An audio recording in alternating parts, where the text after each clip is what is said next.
మీ ఎలాంటి వ్యాపార ప్రకటనలకైనా వెంటనే మా ఛానల్ సంప్రదించండి. ప్రస్తుతం మనతో పాటు ప్రముఖ ఆధ్యాత్మికవేత్త, జ్యోతిష వాస్తు పండితులు, లలితాదేవి ఉపాసకులు బ్రహ్మశ్రీ నానాజీ పట్నాయక్ గారు ఉన్నారు. గురువుగారితో మాట్లాడదాం. నమస్కారం గురుగారు. శ్రీమాత్రే నమః. గురుగారు, ఏప్రిల్ మాసం మీనరాశి వాళ్ళ పరిస్థితి ఏ విధంగా ఉంటుంది? ఉగాది తర్వాత మరి మొదటి మాసంలో ఉంటున్నాము. ఏళ్ళనాటి శని తీవ్రత ఎలా ఉంటుంది? ఎటువంటి జాగ్రత్తలు తీసుకుంటే విశేషంగా ఈ నెల వెళ్ళి కలిసి వస్తుందంట? తప్పకుండా అండి. ఇక్కడ శని రాశిలో ఉన్నందుకు ఏళ్ళనాటి శని అనుకుంటున్నాం, కానీ శనిని కంట్రోల్ చేసే గ్రహాలు వచ్చినప్పుడు ఏళ్ళనాటి శని ప్రభావం తగ్గుతుంది. అంటే దీనివలన ఏంటంటే ఇంతకాలము ఏదైతే కొంత బద్దకించడము, పోస్ట్పోన్ చేసినటువంటి పనులు చిచ్చి మనం బద్దకిస్తున్నాం, ఇలా కాదని కొంత మార్పు వస్తుంది వీళ్ళలో. కాకపోతే కొంత అగ్రెసివ్, అంటే ఇప్పుడు మనకి అగ్రెసివ్ ప్లానెట్స్ రాశిలో ఉన్నప్పుడు తెలియకుండానే కొంతవరకు ఆ ఫాస్ట్నెస్ వల్ల కొంత దెబ్బలు తగిలించుకోవడం కానీ, కొన్ని తొందరపాటు నిర్ణయాలు తీసుకోవడం కూడా చేస్తూ ఉంటారు. ఈ విషయంలో జాగ్రత్తగా ఉండాలి. సో లగ్నంలో శని, కుజ, రవి ఉన్నందుకు, ఇక 12లో బుధుడు అండ్ రాహు ఉన్నారు, 4లో గురువు, 6వ స్థానంలో కేతువు. ఈ యొక్క చంద్రుడు 7వ స్థానం నుంచి మళ్ళా 6వ స్థానంకి నెల రోజులు తిరుగుతూ ఉంటాడు. అయితే ఈ యొక్క గ్రహస్థితిని అనుసరించి ఎలా ఉండబోతుంది, వీరికి ఏ విషయాల్లో జాగ్రత్తగా ఉండాలి, ఏ దేవతారాధన చేయాలి అనేటువంటి అంశాలు చెప్తుంది నేనైనప్పటికీ చెప్పిస్తుంది సాక్షాత్ లలిత అమ్మవారిగా భావిస్తూ, ఆ లలితాంబిక అమ్మవారి యొక్క అనుగ్రహం మీకు పరిపూర్ణంగా కలగాలని మనస్ఫూర్తిగా కోరుకుంటూ, ఇక్కడ ఏంటంటే ఎప్పుడైతే రాశిలో శనితో పాటు మిగతా గ్రహాలు ఉన్నాయో ఖచ్చితంగా శని యొక్క ప్రభావం అనేటువంటి తగ్గుతుంది ఈ నెల. కాకపోతే ఈ రెండు డిఫరెంట్ ఎనర్జీస్ ఉన్నందుకు కొంచెం ఒళ్ళంతా స్ట్రెస్గా ఉండడం, మంటగా ఉండడం ఇలాంటివి కూడా జరుగుతూ ఉంటాయి. ఫైనాన్షియల్ గ్రోత్ అయితే బాగానే ఉంటుంది, దాని గురించి ఇబ్బంది ఏమీ లేదు. వస్తువులు పలానా సమయం నుంచి ఏదైతే వస్తువు కొనుక్కుందాం అనుకుంటారో, ప్రాపర్టీ, వెహికల్, గృహము, కొంచెం అంచనాలకు మించి తీసుకోవడం జరుగుతూ ఉంటుంది. నిత్యము జరిగే కొన్ని పనుల్లో ఆటంకాలు ఏర్పడుతూ ఉంటాయి. ఉద్యోగ అవకాశాలు వీరికి కానీ వీరి జీవిత భాగస్వామి కానీ చక్కగా వస్తాయి. విదేశాలకు వెళ్ళాలనుకునేటువంటి వారికి మొదటి 2 వారాలు చాలా బాగుంది. ఫ్యామిలీ పరంగా ఎలా ఉంటుంది అంటారు వీళ్ళకి? ఫ్యామిలీ పరంగా శుక్రుడు 2లో ఉన్నాడు కాబట్టి కొంచెం ఎఫెక్షన్స్, లవ్, కొంచెం ఫైనాన్షియల్గా కొంతవరకు గ్రోత్ ఉండడము, ఇంట్లోకి కొత్త శ్రీమూర్తి రావడం కూడా మనం చూస్తాం వాళ్ళ ఫ్యామిలీలోకి. ధనపరంగా వీళ్ళకి ఇలాగే బాగుండాలనుకుంటే ఎలాంటి పరిహారాలు చేసుకోవాలి ధనపరంగా? వీళ్ళు ఎక్కువగా శుక్రగ్రహము, రాహుగ్రహము, ఈ కుజుడు, ఈ గ్రహాల దగ్గర దీపారాధన చేసుకుంటూ ఉండాలి. మరియు ఓం సంపత్కరీ సమారూఢ సింధుర వ్రజ సేవితాయ నమః మంత్రం చేసుకోవడం మంచిది. ఆరోగ్యరీత్యా ఎలా ఉంటుంది గురుగారు? దూర ప్రయాణాలు చేసే వాళ్ళకి ఏదైనా సూచన ఉందా? ఆరోగ్యరీత్యా అంటే పొత్తి కడుపులో ఒక రకమైన గ్యాస్ట్రిక్ ప్రాబ్లం రావడం ఇలాంటివి ఇస్తుంటుంది, కానీ పెద్దవి ఏం కాదు. అయితే పర్టికులర్గా వాళ్ళ పర్సనల్ చార్ట్లో 4, 5, 6 కాంబినేషన్స్ ఎట్లా ఉన్నాయి చూడాలి, దాన్ని బట్టి తెలుస్తుంది. బట్ ఇప్పుడున్న కండిషన్లో ఏంటంటే ఏదో ఉంది కానీ చేపిస్తే ఏం కనబడదు మీకు, అలాంటివి కొంచెం ఎదుర్కొని ఉంటారు వీళ్ళు. ప్రాపర్టీస్ పరంగా కొనుగోలు చేయొచ్చు అంటారా? ఏదైనా స్థలాలు కావచ్చు, ల్యాండ్ కావచ్చు, ఇంకేదన్నా? ఇప్పుడున్న కండిషన్లో మాత్రం స్థలాలు తీసుకునేటప్పుడు ఉన్నదానికంటే కాస్త హైప్ కొంచెం పెద్దది తీసుకోవాలనే ఆలోచనలో వెళ్తూ ఉంటారు. అది కొంచెం చూసుకోవాలి. అండ్ అలాగే ఇంకోటి ఏంటంటే ఏదైనా ఒక కర్మాగారాన్ని లేదా ఒక బిజినెస్ సెంటర్ని ఎస్టాబ్లిష్ చేయాలనేటువంటి దీంట్లో మాత్రం వీళ్ళు సఫలీకృతం అవుతారు. ఆ విషయంలోనే వీళ్ళకి కొంత పాజిటివ్గా ఉంది కూడా చెప్పాలంటే. వృత్తిపరంగా ఏమన్నా మార్పులు చేర్పులు ఉండబోతున్నాయి అంటారా?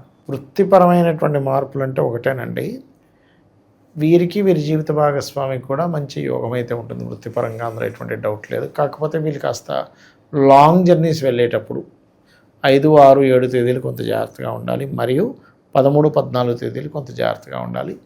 అయితే వీళ్ళు మార్కెటింగ్ రంగాల్లో ఉండేటువంటి వారి కొత్త ఉద్యోగ అవకాశాలు కూడా వీళ్ళు అందిపించుకుంటారు. ఏ రంగాలలో ఉన్న వాళ్ళకి ఈ నెల కలిసి వస్తుంది అంటారు బాగా ముఖ్యంగా? అంటే ఒకటండి, ఏ రంగాల్లో ఉన్నా కూడా దశమాధిపతి చతుర్థంలో ఉన్నందుకు వర్క్ ఫ్రమ్ హోమ్ ఎక్కువ ప్రిఫరెన్స్ ఇవ్వాల్సి వస్తూ ఉంటుంది. కాకపోతే కాస్త ఏ రంగంలో ఉన్నా 11వ తేదీ తర్వాత మాత్రం వీరికి కొంచెం ఉద్యోగ సంబంధించిన విషయంలో అధిక ఒత్తిడి పెరగనుంది. ఓకే. సో శత్రు భయం ఏమన్నా ఉంటుందంటారా? అలాగే ఏదన్నా శత్రువుల నుంచి హాని కావచ్చు, నష్టం కలిగే అవకాశాలు ఉన్నాయా? మరి శత్రు వినాశనం జరగాలంటే వీళ్ళు ఏం చేయాలని? శత్రువుల నుంచి నష్టం ఏమీ లేదులేండి, ఇంకా చెప్పాలంటే శత్రువులకే నష్టం ఏర్పడుతుంది. ఎందుకంటే 6లో కేతువు కానీ, కుజుడు కానీ, శని కానీ ఉన్నప్పుడు కొంచెం వారికి ఏంటంటే ముఖ్యంగా ఈ కాంబినేషన్ మూలంగా రెగ్యులర్ లైఫ్లో ఉండే ఆటంకాలు కొన్ని తగ్గుతాయి. గణపతిని ఆరాధన చేయడము, ఉలవలు దానంగా ఇస్తూ ఉంటే కూడా శత్రు బాధలు అనేటువంటివి కూడా తగ్గుతాయి.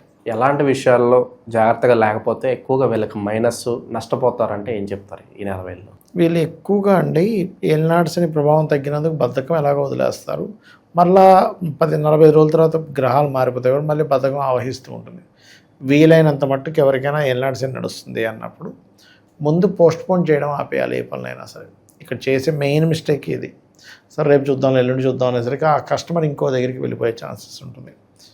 అండ్ అలాగే డైలీ లైఫ్లో కొంచెం ఈ క్రిమికీటకాలు అంటారు, ఎందుకంటే డైలీ లైఫ్ కారక స్థానంలో కేతు ఉన్నాడు కాబట్టి కొంచెం ఈ దోమల వల్ల, పురుగుల వల్ల, వాటి వల్ల ఇబ్బంది వస్తుంది. కాబట్టి మొత్తం క్లియర్గా చూసుకొని ఎక్కడికైనా ఏదైనా ప్లేస్కి వెళ్ళినప్పుడు కొంచెం చూసుకుంటే మంచిది చెప్పాలంటే. ఇక 12లో ఉండే గ్రహాలు కూడా ఏంటంటే ఇక్కడ ఇన్వెస్ట్మెంట్స్, విదేశీ ఇన్వెస్ట్మెంట్స్, విదేశాలకు వెళ్ళి రావడానికి అనుకూలత వీటిని ఇస్తుంది. పోలీస్ స్టేషన్లో కోర్టు కేసులు ఉన్న వాళ్ళకి ఏదన్నా ఉపశమనం కలిగే అవకాశం ఉందంటారా ప్రస్తుతానికి? పోలీస్ కేసులు, కోర్టు సంబంధించినటువంటివి అంటే కొంచెం ఏర్పడతాయండి లగ్నంలో పాపగ్రహం ఉండడం వల్ల. అయితే ఎప్పుడైనా ఈ కేసెస్ అవి పడ్డప్పుడు హనుమాన్ చాలీసా చదువుకోవడం, విష్ణు సహస్రనామాలు చదవడం అన్ని విధాల ఉత్తమం వీరికి.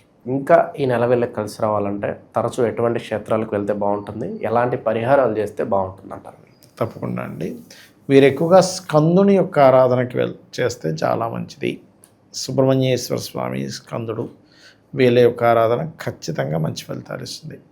అండ్ అలాగే మరొక విషయం ఏంటంటే వీరికి రాజరాజేశ్వరి అమ్మవారి యొక్క ఆరాధన చేసుకోవడము చాలా మంచి ఫలితాలు ఇస్తుంది. అండ్ మరొక విషయం ఏంటంటే ఈ సంవత్సరం అంటే ఈ యొక్క నెలలో ప్రధానంగా వీరు వీలైనంత మట్టుకు గోవులకు కాస్త క్యారెట్స్, బెల్లము తినిపిస్తూ మనసు లోపల శ్రీమాత్రే నమః అనే మంత్రం కనుక చేసుకుంటూ ఉంటే అన్ని విధాలా వీరికి బాగుంటుంది. ఇక వీళ్ళు ఎక్కువగా చేయవలసిన దేవతారాధన కూడా రాజరాజేశ్వరి అమ్మవారి ఆరాధన చేసుకోవడం మంచిది. అండ్ ఇంకొకటి ఏంటంటే ఈ సమయంలో పార్ట్నర్షిప్స్ జోలికి వెళ్ళకపోవడమే మంచిది. ఎందుకంటే ఇక్కడ లగ్నంలో ఉండేటువంటి పాపగ్రహాలు కానివ్వండి, 6th అంటే మనకి ఈ యొక్క 45 days ప్రధానంగా జాగ్రత్తగా ఉండాలి అనేటువంటిది మాత్రం గ్రహస్థితులు చూపిస్తున్నాయి. ఇక మరొక విషయం ఏంటంటే మొదటి 2 వారాలు అయితే ఫైనాన్షియల్గా బాగానే ఉంటుంది, 3 వారాల వరకు దాదాపుగా. అండ్ మరొక విషయం ఏంటంటే ఏదైనా ప్రాపర్టీస్ తీసుకునేటప్పుడు లేదా ఏదైనా క్షేత్రానికి వెళ్ళినప్పుడు, ఎందుకంటే 4వ స్థానంలో సర్వసాధారణంగా మిథునంలో గురువు ఉన్నప్పుడు ఈ రాశి వారికి అని కాదు జనరల్గా అంటే ఈ దేవతా సంబంధించినవి, ఈ సనాతన ధర్మ సంబంధించినవి కేసెస్ అవ్వడం అనుకోండి, గొడవలు లాంటివి జరుగుతుంటాయి. అది కాకుండా వీళ్ళకి 4th స్థానంలో గురువు ఉన్నాడు కాబట్టి తెలియకుండానే సమ్ టైమ్స్ చూడండి ఒక్కోసారి ఈ ఎండోన్మెంట్ డిపార్ట్మెంట్కి సంబంధించినటువంటి వాటివి ప్రైవేట్ వాడు అమ్మేసి తీసేసుకుని ఉంటారు. అయ్యో ఇది గుడుమాన్యం అని అట్లా కొనుక్కుంటారు. అలా ఏంటంటే తెలియకుండానే అటువంటి ప్రాపర్టీస్ తీసుకునే యోగం నడుస్తుంది. కాబట్టి ఈ యొక్క విషయంలో ఖచ్చితంగా మీరు జాగ్రత్తగా ఉండాలి. ఓవరాల్గా ఈ మాసం వీళ్ళకి ఎలా ఉంటుందో మంచి విశ్లేషణ అందించారు. ధన్యవాదాలు. శ్రీమాత్రే నమః.